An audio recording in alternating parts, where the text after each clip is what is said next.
kita sales itu harus mencintai. Ya. Mencintai apapun pekerjaannya, apapun resikonya. Kalau kita mau jalan keluar dari rumah beban, nggak akan ketemu apapun, nggak akan deal apapun. Oh, sales, gitu kan? Bukan sales ya, sales gitu kan? Jadi memang dari diri sendiri yang harus kita robah mindset itu. Sales itu tidak serendah yang mereka pikirkan.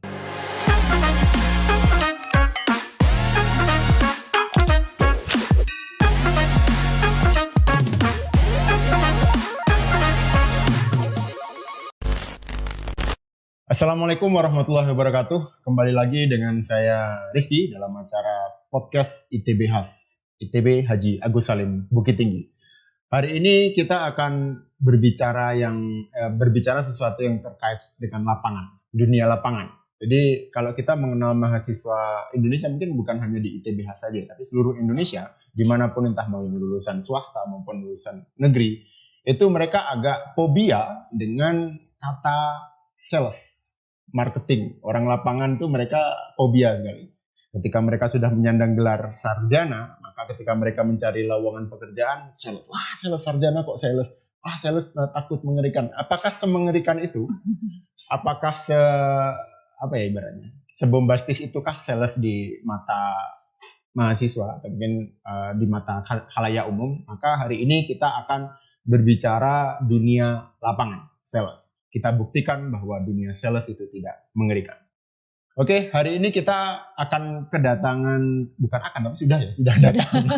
Sudah hadir. Ini adalah mahasiswa saya di beberapa mata kuliah, dua kali. Dua kali. Ini adalah Ibu Lona. Bu Lona, selamat datang di podcast ITB Khas. Oke, Bu Lona, nama lengkapnya siapa, Bu? Nama saya Ilona. Ilona aja. Ilona aja. Enggak ada panjangnya. Enggak ada panjang. Jadi saya manggilnya apa nih? Ibu atau Kak atau Uni nih? Lona aja deh. Janganlah jauh. Nanti dikira jahat sekali, tidak sopan. Boleh. Kak Lona aja ya. Kakak aja. Kak Lona. Oke. Jadi Kak Lona ini adalah mahasiswa ITB Khas tentu, tapi beliau ini juga sebagai seorang karyawan di salah satu bank ya. Perbankan. Kak ya. Bank apa Kak? Boleh sebut brand? Boleh ya. Boleh. Saya kebetulan di Bank Nagari. Bank Pembangunan Daerah Sumatera Barat. Kalau namanya sekarang kan Bank Nagari. Iya. Bank Nagari. Jadi itu udah masuk 18 tahun, lebih kurang. 18 tahun mengabdi di perbankan. Iya, dari awal Bank Nagari ya? Dari awal enggak. Basic saya awalnya sales. Sales di? Otomotif. Jadi dua otomotif, ya. Kita nanti dapat dua ilmu nih. Gimana sih rasanya jadi sales di otomotif dan gimana rasanya jadi sales di perbankan. Nah, ini kita dapat dua ilmu. Nanti akan ada seri-seri selanjutnya terkait dengan persalesan dunia lapangan. Mungkin kita bisa undang nanti sales sales produk makanan atau mungkin sales apapun itu. Jadi tujuannya adalah menghilangkan stigma negatif terkait dengan sales. Oke. Kembali lagi ke tamu kita, Kak Lona. Karena kalau di kelas saya panggilnya Bu Lona. Kayak udah tua banget. Oke Kak, asli Bukit Tinggi kah? Saya asli Bukit Tinggi. Asli Bukit Tinggi. Ya, berarti kelahiran Bukit Tinggi, sudah darah daging. Ya, orang tua di sini. Orang tua saya di Bukit Tinggi. Jadi pertama kali setelah lulus pendidikan terakhir sebelum ke ITB Khas apa nih? Basic saya teknik kimia. Di Akademi Teknologi Besi Padang. Di Atip. Teknik kimia. Di bawah perindustrian. Kalau teknik kimia itu lebih ke arahnya kemana ya? Pabrik ya. Pabrik. Lebih ke pabrik karena dia lebih ke teknikalnya, ke sistem produksi, bukan mengolah bahan kimia enggak, tapi lebih ke teknikalnya. Proses produksi ya, proses produksi. Tahun berapa itu Kak? Itu tahun 2000. Tahun 2000 saya kuliah, tamatnya 2003. Saya langsung dapat kerja habis kompre di sales tadi, sales otomotif. Habis itu ada pembukaan perbankan, 2 tahun saya bekerja di sana, pembukaan Bank Nagari itu nunggunya 1 tahun. Baru saya diterima di 2005. Okay. Basicnya sales juga. Oke, kita akan kupas satu persatu. Yang pertama, beliau ini adalah lulusan D3 berarti. D3 Teknik Kimia. D3 Teknik Kimia, loncatnya ke otomotif. Berapa lama setelah lulus itu? Sebentar. Jadi fobianya kita habis tamat itu kan langsung dapat kerja ya. Kalau kita sarjana loh gitu kan. Terus kalau kita hanya mengandalkan sesuai dengan basically pendidikan kita, mungkin nggak akan kelar. Karena gengsinya orang kuliah dengan orang gengsinya tamat SMA itu berbeda. Nah kita waktu itu mungkin mindsetnya seperti ini. Saya sudah tamat kuliah, pokoknya saya harus kerja. Apapun halal, mungkin seperti itu ya awalnya. Karena gengsi lagi kan, sudah tamat kuliah, udah sarjana, walaupun masih D3 ya. Tapi kita gimana saya harus tunjukkan kalau sarjana itu harus kerja. Awal mulanya kan diiming-imingi masuk PNS masuk PNS dan sebegitu susahnya waktu itu kita mencari kerja sampai ditawari sales rokok. SPG rokok. Pada saat itu minta izin ke orang tua dalam mindset SPG roknya harus pendek. Nah, gitu kan. Tapi mungkin nggak juga rezekinya di sana, tapi ngelamar jadi SPG. Tapi maaf saya potong sebentar. Kalau SPG di area sekitar Sumbar ini mereka pakai rok mini juga? Pasti pakai. Pakai. Karena mindset saya orang Sumbar ini dia karena agamanya kuat ya, jadi mungkin ada penyesuaian. Kalau di Jawa kan pendek. Karena gini Pak, SPG itu bukan melihat area kerjanya, tetapi dia rule dari perusahaannya seperti itu. Habis itu nggak lulus di SPG rokok tadi, saya melamar dong.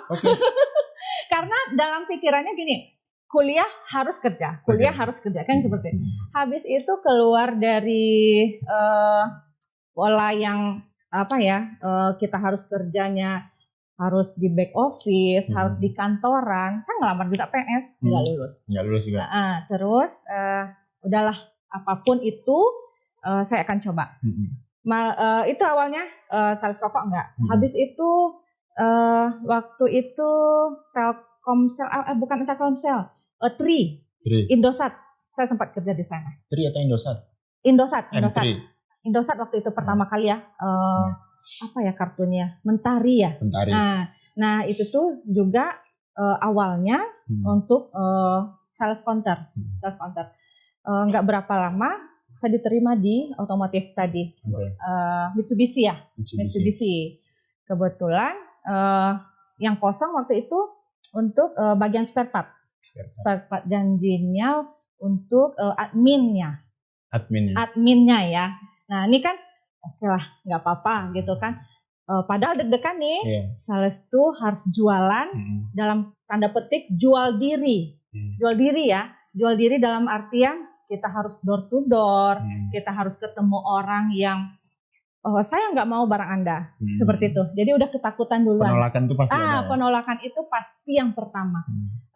Udah beberapa bulan jalan di admin, ternyata ada teman yang mundur dari admin itu, dia resign atau apa, tapi harus ngerangkap. Otomatis kita harus jualan produk kita ke toko-toko spare part yang area waktu itu saya Bukit Tinggi, Payakumbuh, Batu Sangkar 3. Kendaraan sendiri? Enggak, sama tim mobil sama mobil kantor.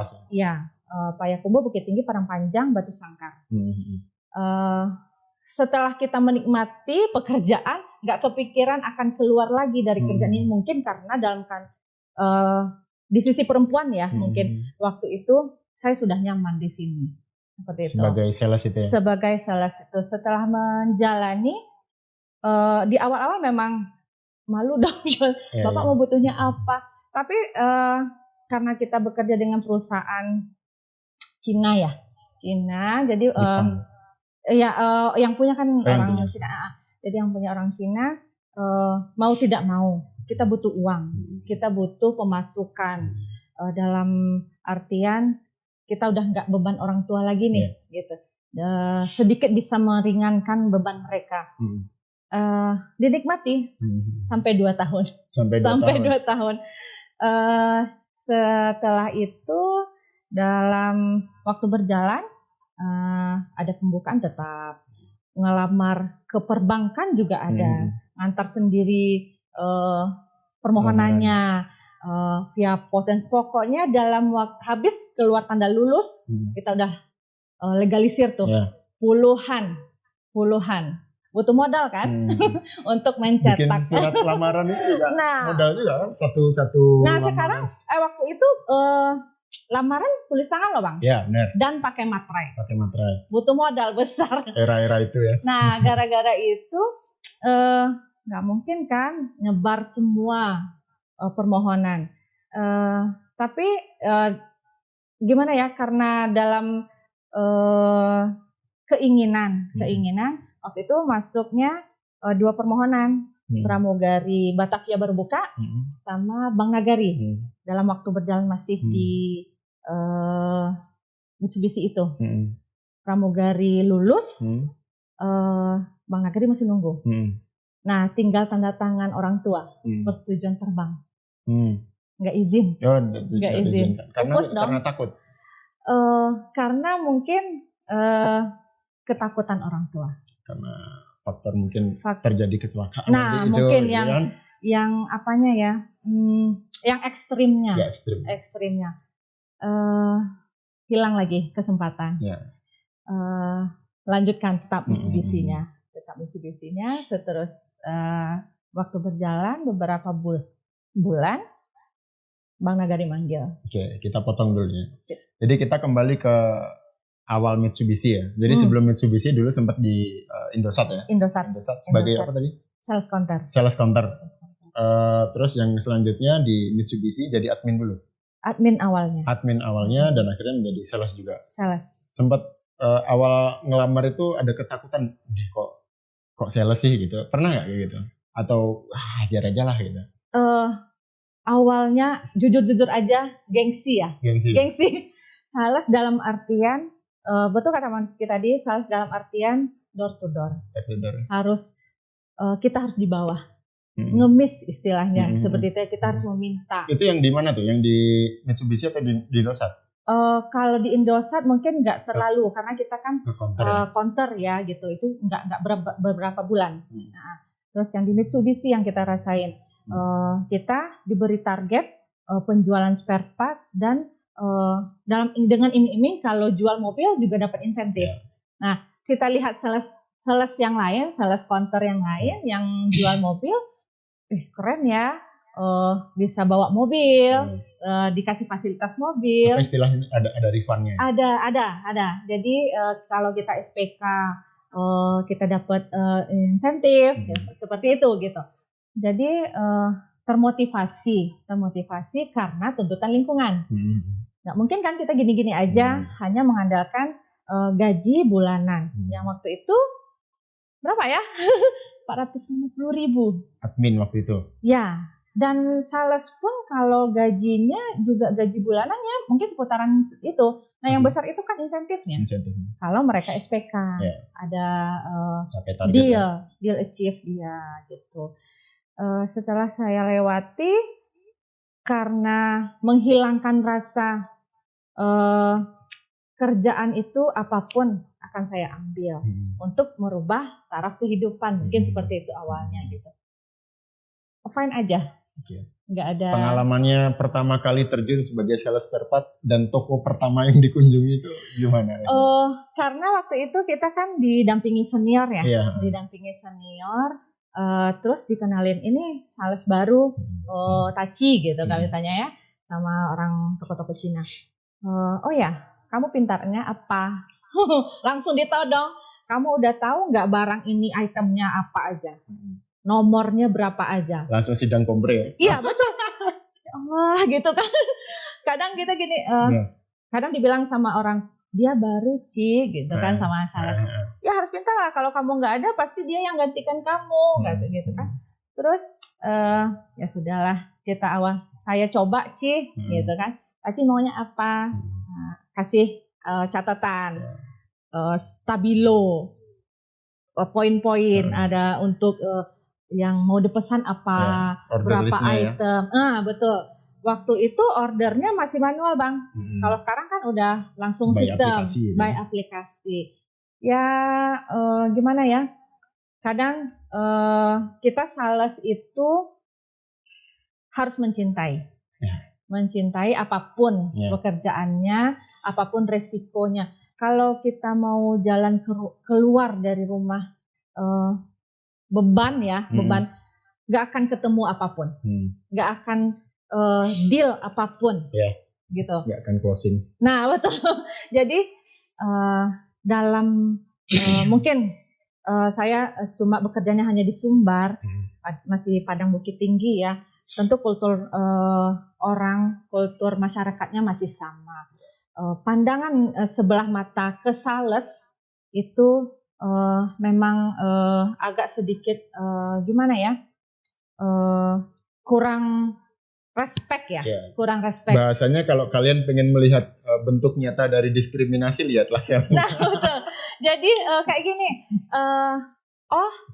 sales, gitu kan, bukan sales ya, sales gitu kan. Jadi memang cam dari diri sendiri yang harus kita robah mindset itu. Sales itu tidak serendah yang mereka pikirkan.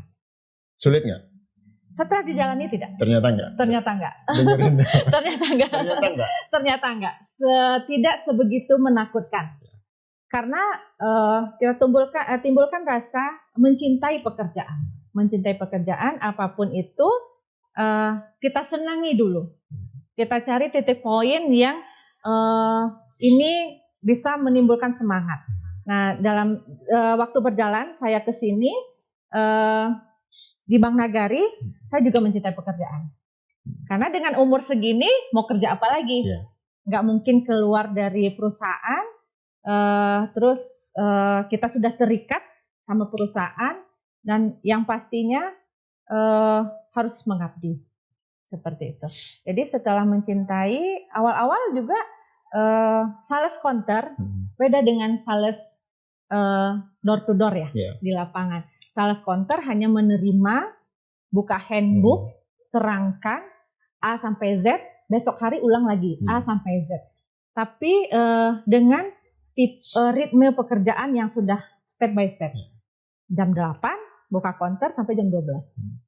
12 sampai jam 1 istirahat. Jam 1 sampai jam 3 closing. Kalau di lapangan 24 jam. 24 jam.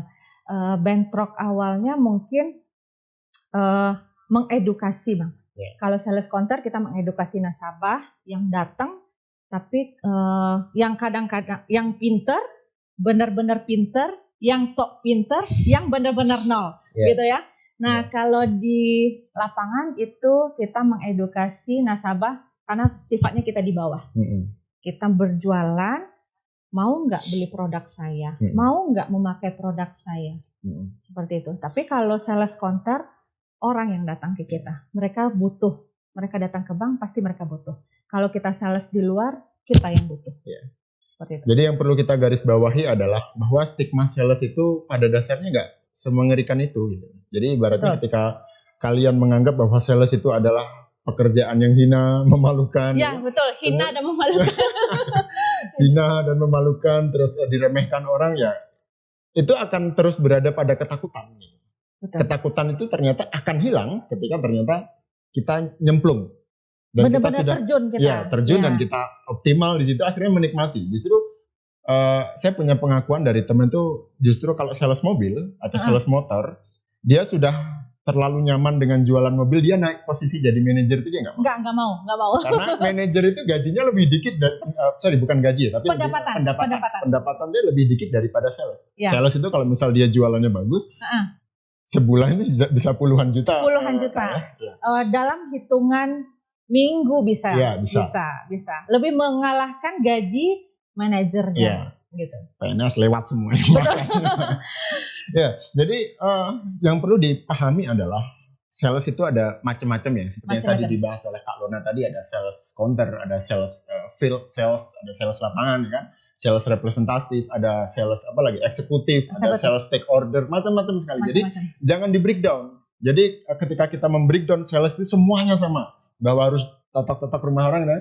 Permisi Bu, kami dari enggak. Ketika mindset kalian itu, maka semuanya akan kacau. Maka dunia pekerjaan kalian akan kacau. Ya. Kalian nggak akan dapat pekerjaan. Sekarang dapat kerja itu sulit, dan yang terbuka itu sales dan marketing. Kenapa sales dan marketing itu banyak? Karena memang mereka butuh tim banyak. Kalau misal kalian pengen back office, aku mau jadi seorang akuntan gitu kan. Dari perusahaan yang besar berapa banyak sih akuntannya? Paling cuma 1, 2, 3 udah mentok gitu ya kan. Betul.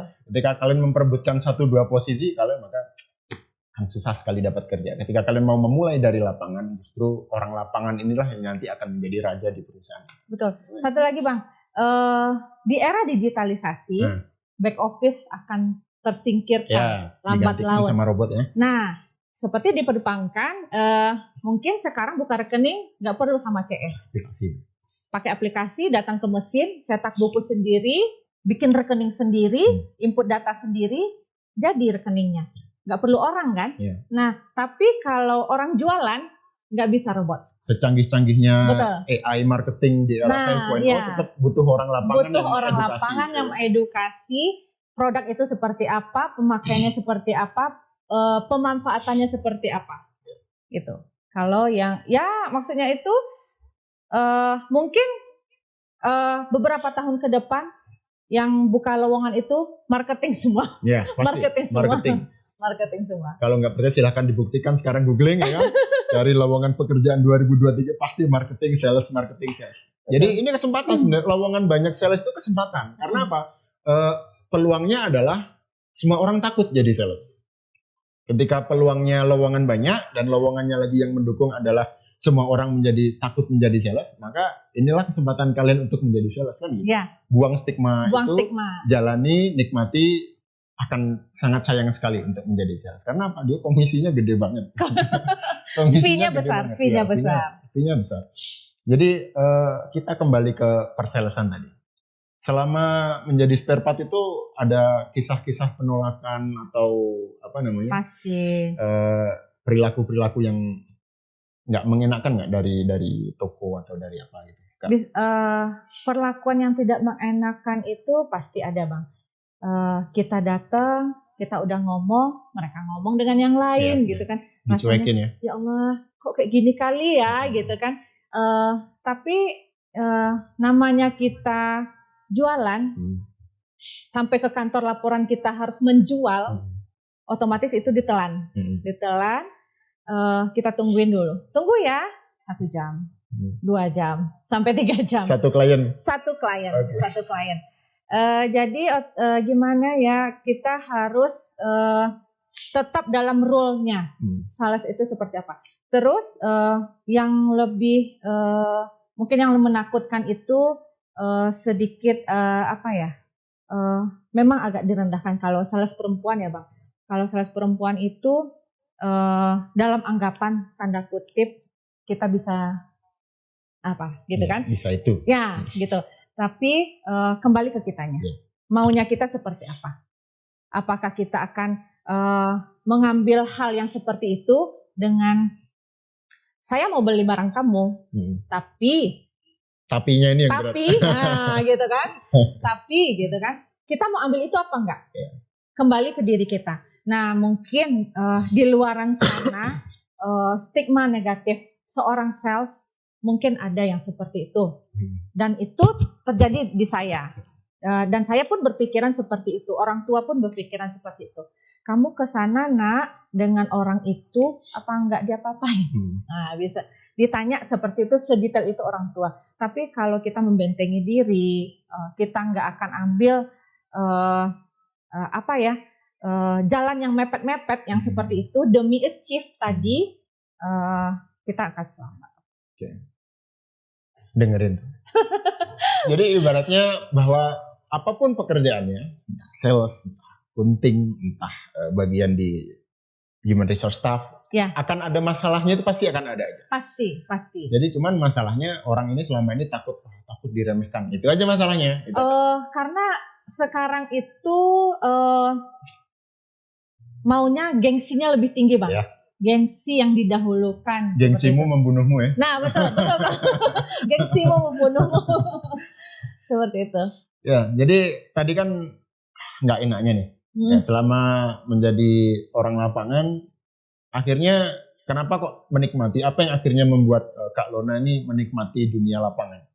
Saya menikmati dunia lapangan, saya punya banyak relasi. Kuncinya itu. Jadi kemana-mana saya punya urusan, ke sana saya punya relasi, ke sini saya punya relasi. Rasanya itu dipermudah seperti itu. Jadi orang lapangan itu kalau dia mencintai pekerjaannya, mengikuti alur-alur seperti apa dunia di lapangan itu, mereka akan mudah. Mau urusan apa, urusan A, B, C, itu kita cari si A, ke sana kita cari si B, seperti itu. Plusnya itu. Terus kalau yang pastinya plusnya kerja di lapangan, dunia itu nggak selebar daun kelor. Ternyata situ-situ aja. Nah, jadi kita bisa lihat tempat lain, daerah lain itu seperti apa. Terus dunia pekerjaan itu tidak hanya antara kita dengan nasabah, kita dengan yang lain juga mitra. Jadi edukasi itu tidak hanya textbook, tidak hanya kita belajar dengan catatan, dengan buku. Nah, pengalaman yang seperti ini kita itu dapatnya hanya di lapangan. Kalau kita membuka diri ya, Bang. Sekarang saya diundang ke podcast ini, tadinya berpikir ngapain sih gitu kan? Tapi setelah saya bilang dalam hati saya bisa ambil ilmu dari pengalaman teman-teman yang ada seperti itu. Kita bisa tukar pikiran. Kalau masalah saya seperti ini, kalau kamu penanggulangannya seperti apa? Mungkin itu. Dan itu tidak ada di buku, Bang. Tidak ada di buku. Sharing sesama orang lapangan ini jawabannya itu berbagai macam versi. Berbagai macam versi. Kalau orang teknis, orang operasional, orang akunting, ada masalah ini, ya udah pakai ini aja selesai, udah gitu kan. Tapi kalau orang lapangan, mapnya udah ada. Mapnya sudah ada. Jadi solusinya itu berupa alat atau SOP. Tapi kalau orang lapangan ini ketemu orang marah, ketemu orang nangis, ketemu orang sedih, itu solusinya macam-macam. Jadi satu pengalaman, saya ditemui nasabah dari Padang Panjang ke Bukit Tinggi. Ini berarti udah beralih ke perbankan? Sudah diperbankan ya. Hanya untuk menceritakan masalah dirinya. Jadi tempat curhat, Tempat curhat. Ibu mau ketemu siapa? Saya mau ketemu Lona. Ibu maaf, bisa diganti dengan teman yang lain karena Kak Lonanya lagi keluar lama. Kurang tahu Ibu, gitu kan? Terus besok aja saya kembali lagi. Terus dia datang lagi. Lona udah ada, udah Bu. Ibu cari Lona kemarin? Iya. Kok nggak dibantu aja sama teman yang lain? Kan bisa. Ibu mau apa? Saya hanya mau mencetak buku ini. Terus dicetak, duduk. Karena sedih, kita tanya, Ibu kenapa? Ibu kesini sama siapa? Ibu ini. Jadi kan kalau kita hanya melayani satu orang, sementara orang lain antrian, kan kadang tersinggung. Nah, jadi mungkin nilai plusnya seorang sales itu, kalau dia dicintai sama nasabahnya, orang itu akan kembali lagi. Gitu. Contoh lain. Jadi saya dulu juga bekerja di Mayora. Jadi bekerja saya posisi di atas sales. Jadi saya memiliki beberapa bawahan. Cara saya meluruskan cara pandang sales, kan biasanya sales ini kan kalau yang baru-baru itu kan agak nakal. Pagi absen, keluar, pulang deh. Mampir ke kopi, ntar agak lama gitu kan, terus baru kerja. Jadi kerja sales ini sebenarnya gampang. Cukup lakukan permintaan yang dilakukan kantor, lakukan sesuai SOP, siap tuh laporan. Setelah itu laporan dan berinovasi dah gitu aja. Betul. Jadi ibaratnya saya bilang begini, cara mudah menjadi sales itu adalah tunjukkan bahwa kamu orang yang tepat menjadi pendamping toko. Ketika toko sudah percaya ke kamu, mau apapun produk yang kamu bawa, mereka akan ambil. Saya cocok banget nih sama si A, gitu kan. Ketika kamu bawa produk Mayora misalnya, kalau kamu pindah perusahaan, mau pindah ke Nestle, mau pindah itu kan kompetitor semuanya kan. Apapun produk yang kamu bawa, mereka akan ambil, nggak perlu kenalan lagi. Apa yang bawa? Udah taruh aja, keluarin. Jadi itu adalah kelebihan enaknya. Ketika kita sudah menguasai lapangan, maka kita jadi rajanya di situ. Ibaratnya target berapa? Mau sebulan mau sekian puluh juta, sekian ratus juta, mereka mau bantu. Sudah dikenal gitu kan. Iya. Jadi ibaratnya contoh simpelnya, kalau kalian mau jualan mobil, jangan jual mobil. Iya. Jangan jual produk dulu gitu kalau ketemu sama orang. Bahasa gampangnya jual diri dulu.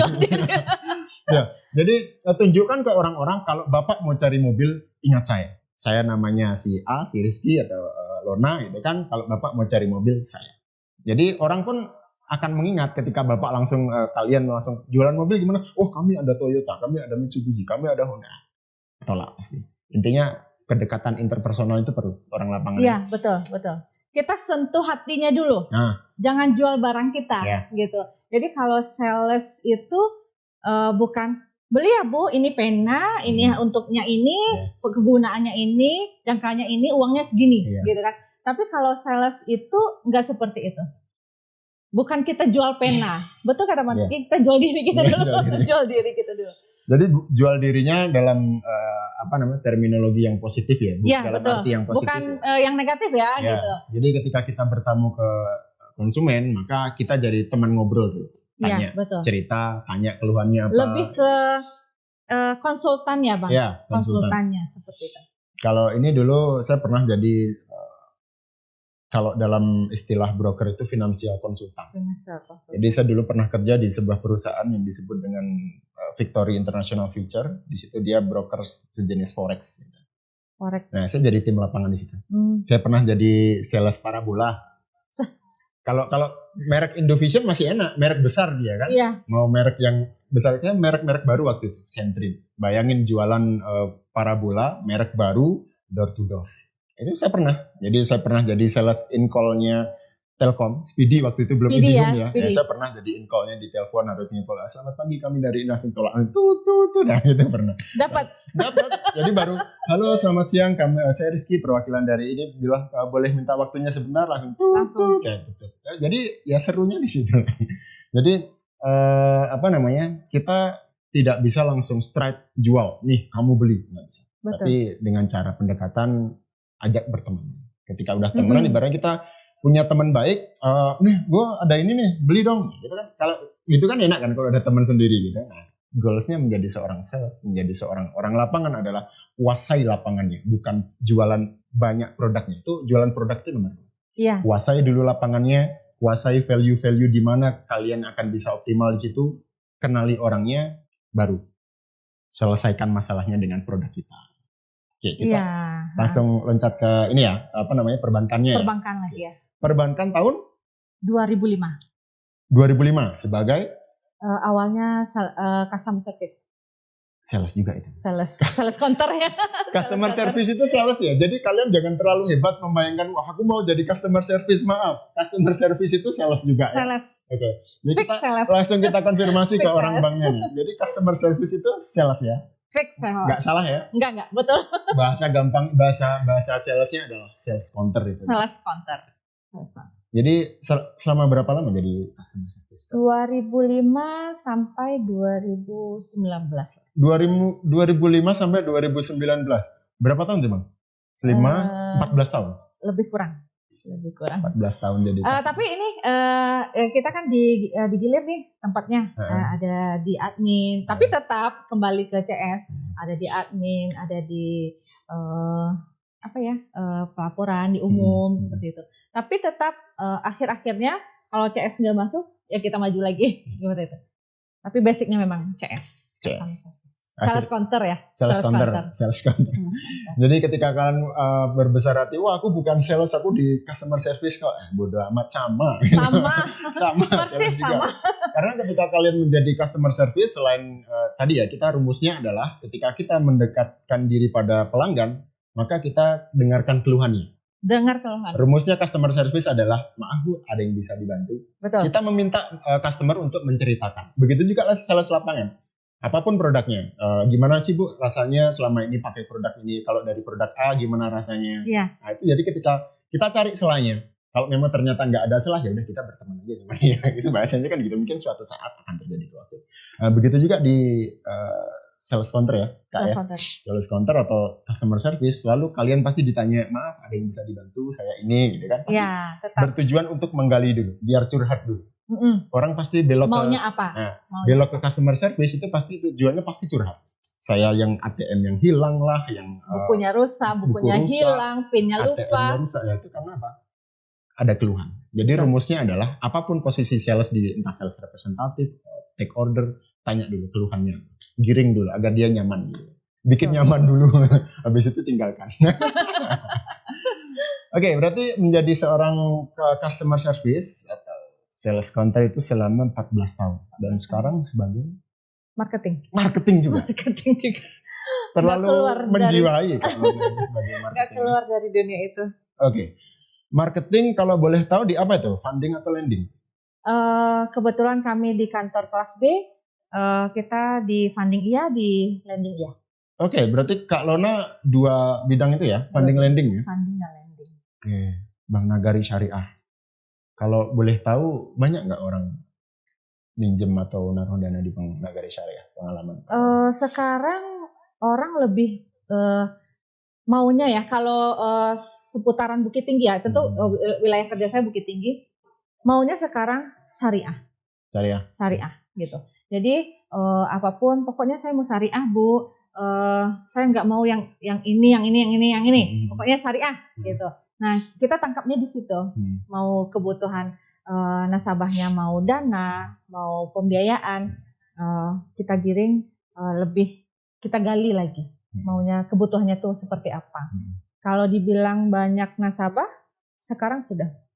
Kita kemarin dari 34 cabang, kita itu kalau di ranking ya, itu ranking 11. 11 dari? 34 cabang. 34 cabang. Campur itu cabang utama, kelas A, kelas B, kelas C. Yang di sini ya, sebelah ini ya? Di sini. Kita sesumbar ya? Sesumbar ya?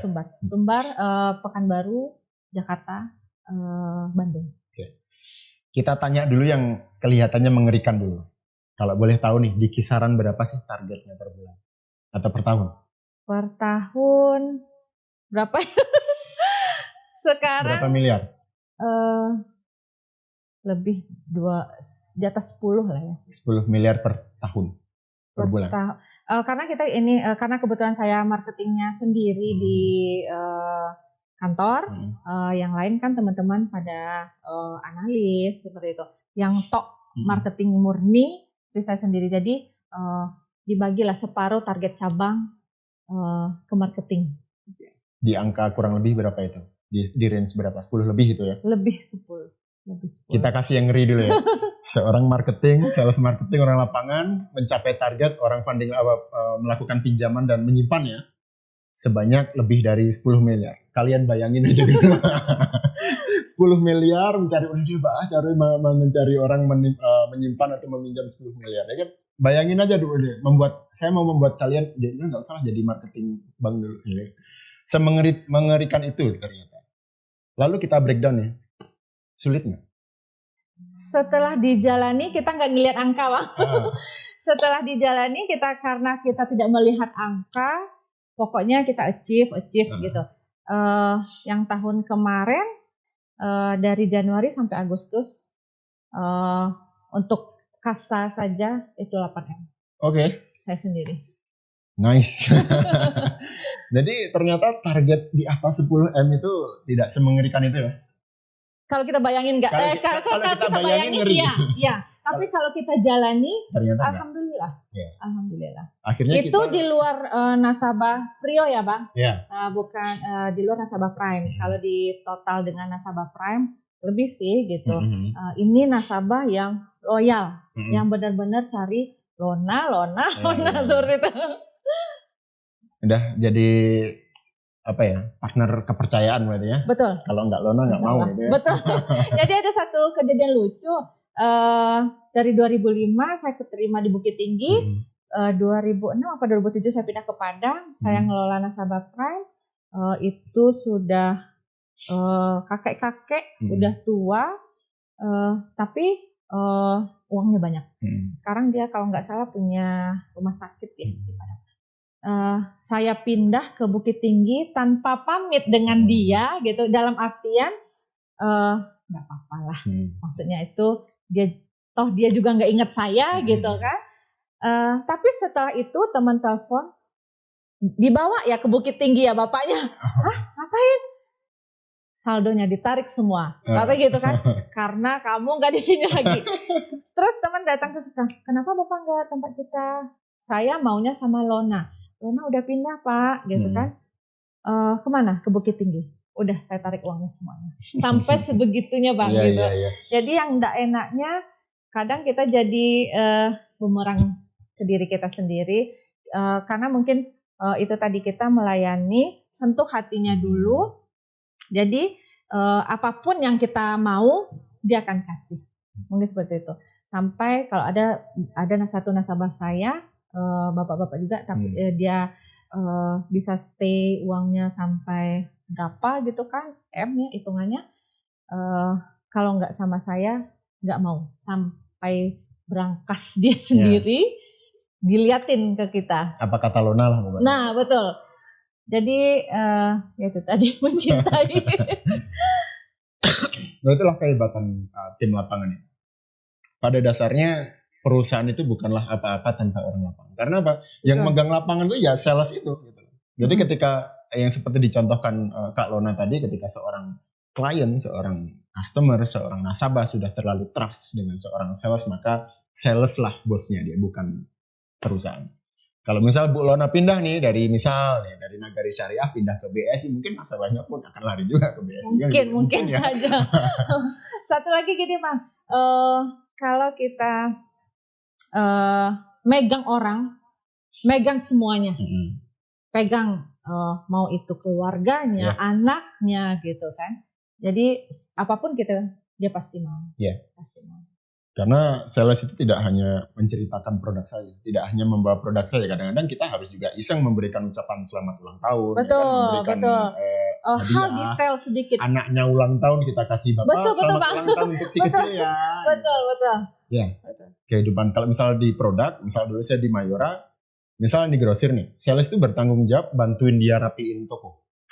Saking sales berusaha untuk melakukan pendekatan. Bantuin nyapuin tokonya, bantuin ini. Segitunya kalau saking berusaha biar disayang sama owner toko gitu loh. Jadi kadang-kadang ada orang beli ketika si pemilik toko lagi sibuk kan, bantuin mau cari apa walaupun bukan produk kita. Iya, betul. Mau ini diambilin. Itu adalah SOP dari kantor. Jadi ketika kamu sudah turun ke lapangan, sudah ada di toko, gimana caranya bukan hanya sebatas menjual produk, tapi usaha rebut hatinya sehingga dia tuh seneng banget sama kamu, bahwa merepresentasikan kamu adalah salesnya Mayora yang sangat menyenangkan, bisa dipercaya dan enak banget untuk diajak. Maka ketika udah gitu, Bu bawa barang segini banyak, udah taruh aja pasti gitu.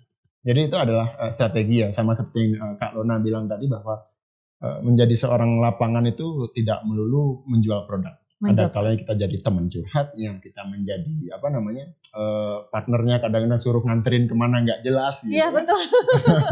Saya lagi bingung nih, lagi gabut kesini ya. Iya. Cuma denger dia ngomong, saya ini A B. Gitu. Itu harus siap.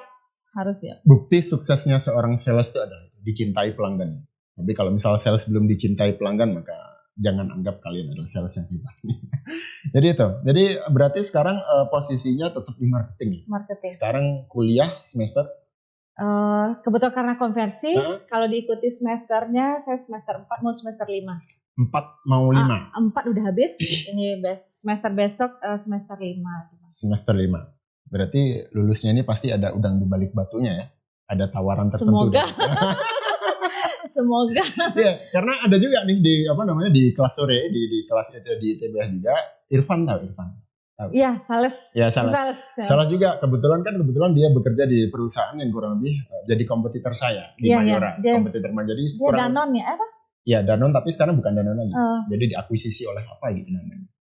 adalah ini. Lalu dia cerita, saya kerja di sini Bu, itu kerjaan saya dulu gitu kan. Terus ketika dia bilang seperti itu, saya langsung skak gini, kuliah ditawarin naik jabatan. Oh iya Pak, kok tahu Pak, itu kerjaan saya. Ya itulah, jadi sales ini luar biasa sekali teman-teman. Jadi ketika kalian masih beranggapan bahwa seorang sales ini masih pekerjaan yang sangat mengerikan, sales adalah pekerjaan yang hina, sebagai ajang untuk didiskriminasi dan lain sebagainya, maaf, kalian salah besar. Kalian masih terjebak di era tahun 1900 atau masih pemikiran kolot ya Bang? Iya, kolot. Jadi ternyata yang kolot itu bukan orang tua kita aja, mungkin masih di diri kita mungkin masih kolot. Satu hal yang kadang-kadang membuat kita tidak sukses itu kita terlalu terkurung pada sebuah ketakutan, kecemasan, ketakutan. Ya, jadi yang membunuh kita itu zona nyaman yang nggak tahu arahnya kemana, mungkin seperti itu Bang. Cerita sedikit saya kuliah ini di samping karena diiming-imingi mungkin ya seperti itu ya, itu kan masalah administratif ya. Membuka wawasan itu karena kita kerjaannya kan membosankan. Perbankan itu kerjaannya membosankan. Dari A sampai Z, besok ulang dari A sampai Z. Kalau sekarang ini target, nah gitu. Kalau sales counter harus membereskan semua administratif, file kita harus rapi dan segala macam. Apabila ada audit kita harus keluarkan lagi, kita harus siap dengan pertanyaan ini kenapa. Nah, jadi setelah saya kuliah lagi di sini gitu kan, ternyata ada yang lebih saya ambil hikmahnya gini Bang. Ilmu itu nggak sebatas ijazah ya. Ilmu itu nggak sebatas ijazah. Saya bisa ambil ilmu dari teman-teman yang basicnya apa, kenapa dia mau kuliah. Orang tuanya seperti apa, kenapa dia mau kuliah. Tidak melulu dia hanya mau merubah nasib. Kuliah itu merubah wawasan, pola pikir saya terutama Bang. Yang positifnya yang saya rasakan, karena dunia itu luas. Enggak seputaran kantor, enggak dari jam 7 sampai jam 5. Dunia itu luas sekali. Setelah saya menikmati bekerja sambil kuliah, ternyata terlalui 4 semester. Seru ternyata ya? Seru. Dapat teman baru, dapat pengalaman baru, sampai teman-teman bilang gini, kakak kuliah, kakak udah berkeluarga, sudah. Kenapa tugasnya duluan kakak daripada kami? Jadi sampai seperti itu gitu, saking kita mencintai. Intinya menyenangi, mencintai, dan mengamini. Crop ini Bang nanti. Ini crop ini. Berbicara kuliah nanti crop ini jadi konten sendiri. Oke, menjelang terakhir, apa sih yang Kak Lona lakukan ketika di lapangan? Dalam artian gimana sih Kak Lona cari nasabah? Saya cari nasabah pertama kali pasti referral. Yang kita, makanya itu tadi, dunia lapangan itu luas. Kita perlu referral dari bapak ini, bapak itu. Mau ya saya kasih nasabah, tapi saya sebagai perantara. Mereka bisa belakang layar gitu kan. Pak, bisa kita minta referensi Pak, kami mau ke si A gitu kan. Ya udah langsung aja bilang dari saya. Oh itu maksudnya tuh kayak dapat mutiara loh Bang gitu kan. Untuk dapat seorang yang prime, kita nggak tahu siapa dia, tapi kita dikasih referensi via ini, itu nilai plus. Lepas dari kita dapat atau enggaknya, minimal kita kenal aja dulu gitu kan. Itu yang dunia sales itu seperti itu. Jadi kita harus kembangkan jaringan. Jadi referral itu penting sekali. Kalau kita dapat nasabah yang murni dari nol kita cari, mungkin antara 1 sampai 10 mungkin cuma 2 Bang. Gitu. Jadi kalau di dunia lapangan itu ya referral diperbanyak. Seperti itu. Tapi pernah nggak dari sekian banyak referensi yang ada kan? Kan kalau Lona tadi bilang misal dari 10 mungkin 2-nya yang hanya murni cari sendiri. Iya. Nah, gitu ya. Pernah nggak buntu, nggak ada referensi, sama kok ya gitu. Pernah nggak sih? Pernah dong, pernah. Jadi setelah kita mapping nih dari untuk sore ini kita selesai kelar dari lapangan, besok kita kemana ya? Buntu kan, maksudnya itu Bukit Tinggi kecil loh Bang. 3 kecamatan. Nah, cuma itu aja. Kalau kita nggak mengembangkan jaringan, pasti montok buntu, pasti buntu Bang. Tapi buntu itu pernah kalau? Pernah. Mau ngapain ya? Saking udah rasanya kayak semuanya udah gitu ya. Semuanya sudah kita jalani, mau ke sekolah, mau ke instansi, ke toko apa gitu misalnya gitu kan Bang. Pasti ada pernah dalam situasi yang seperti itu.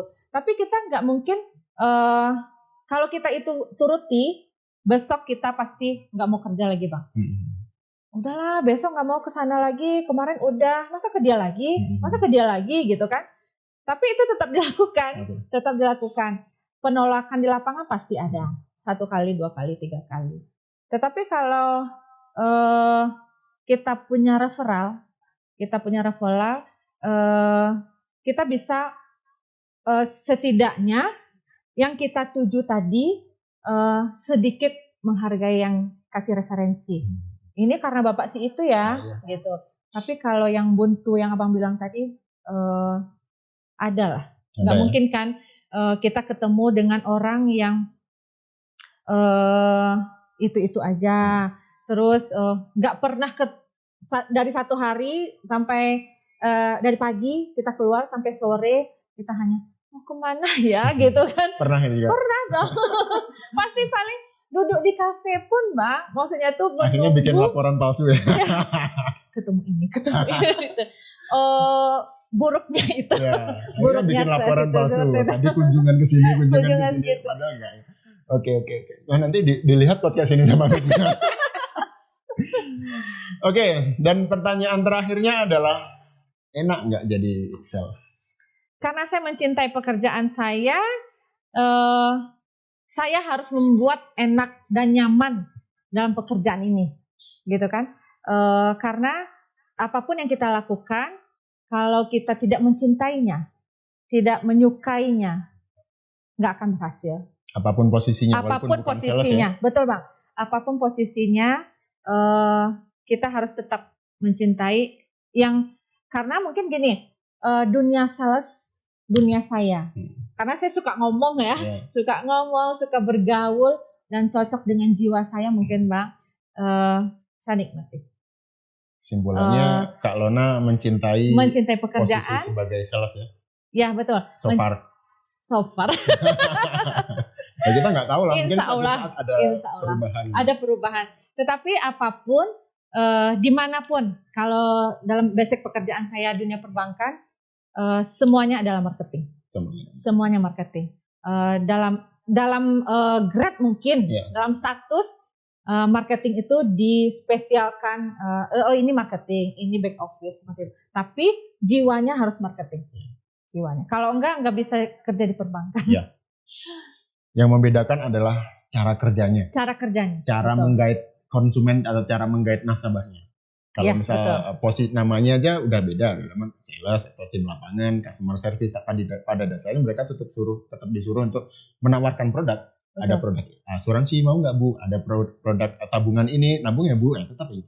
Jadi semua orang bisa menjadi sales. Kalian lulus sarjana jangan takut menjadi sales. Kalian justru menjadi sales itulah yang posisi yang cepat naik jabatan. Percayalah. Betul. Kalian mau jadi admin lama sekali, mau naik jabatan mungkin akan berpuluh-puluh tahun tunggu atasan kalian meninggal dulu atau resign dulu baru kalian akan dilihat. Tapi ketika kalian menjadi seorang sales, kalian menjadi seorang marketing yang handal, 1 tahun, 2 tahun, 3 tahun pasti udah naik. Manager, supervisor dan lain sebagainya. Kalian mau menjadi sukses, kuasai lapangan, jadilah sales. Oke, ada closing statement dari Kak Lona. Entah terserah, mau promosi, mau closing statement, mau nasihat, mau apapun itu. Baik, sedikit ilmu yang kita berikan di podcast ini, mungkin saya berbagi sedikit pengalaman yang bisa diterima baiknya, dibuang buruknya. Sales itu tidak semengerikan apa yang dibayangkan oleh teman-teman di luar sana. Tidak ada stigma negatif terhadap sales. kembali ke posisi kita sendiri, kita maunya seperti apa. Jadi sales itu menyenangkan, bisa ketemu banyak orang, bisa ketemu pergi ke tempat-tempat yang baru dengan teman baru. Poin dari sales ini adalah service after sales. Maintenance-nya. Oke. Terima kasih Kak Lona, luar biasa sekali. Ini juga pelajaran yang luar biasa karena ini sharing lapangan ya. Sharing lapangan ini luar biasa bahwa kita memperlakukan orang itu tidak hanya dengan jualan produk saja. Kita memperlakukan orang itu kita bisa menjadi sahabatnya. Justru mungkin awalnya kita sales, tapi karena kita kenal dengan orang justru kita ditawari proyek yang lain. Betul. Nggak menutup kemungkinan loh. Jadi ada tawaran-tawaran lain ketika kita sudah menjadi orang kepercayaan di lapangan, maka potensi kalian pasti akan keluar ketika tergali dengan potensi keluar, dan ketika potensi kalian ditangkap oleh pihak yang lebih hebat daripada atasan kalian, maka peluang itu akan datang justru dari orang lain.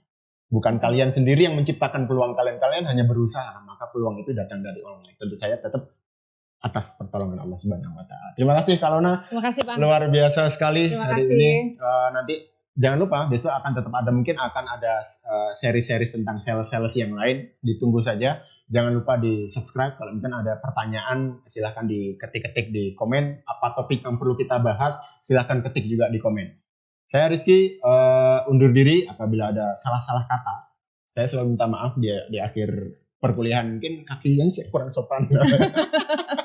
Ada kata-kata yang kurang beraturan, tidak terstruktur dengan baik. Saya mohon maaf sebanyak-banyaknya. Mewakili tim Bang Hafiz dan Bang Romzi berserta ITB Haji Agus Salim Bukit Tinggi undur diri. Jangan lupa komen, share, and subscribe. Assalamualaikum warahmatullahi wabarakatuh.